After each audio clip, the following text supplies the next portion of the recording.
I want to give you an update on H.R. 1207, the bill to audit the Federal Reserve.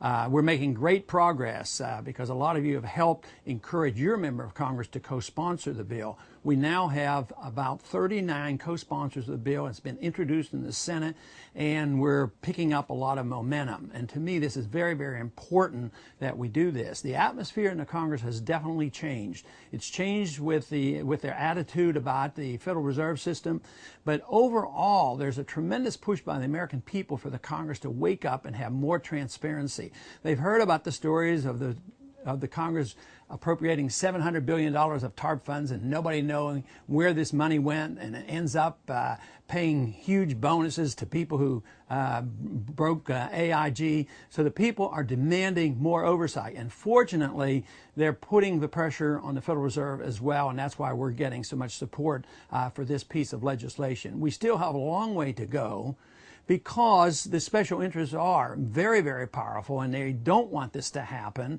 And yet, I think the momentum is in our direction. In 1950, the law was changed, and it exempted the Federal Reserve of any auditing procedures, and they've run wild since then. And what needs to be done is a certain portion of the code has to be repealed, so that when we ask questions to the Federal Reserve, they have to answer these questions.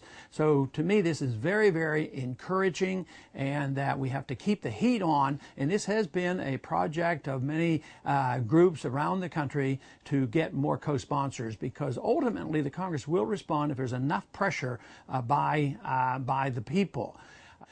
This to me is key, because we're literally moving into a crisis period, because although the financial system has fallen and it's hard to be put back together, and that's what they're struggling with, they're putting all the pressure and all the weight is being put on the dollar. When we see these announcements that the dollar can lose 3.5% to 4% in one day, and all the announcements come as the Congress will spend more money and the Fed's going to print more money. Eventually, as I have been saying so long and so often, it is going to be a dollar crisis. We're getting closer to that. A dollar crisis means a political crisis, and the sooner we find out the basic cause of this, which comes from the Federal Reserve, the better.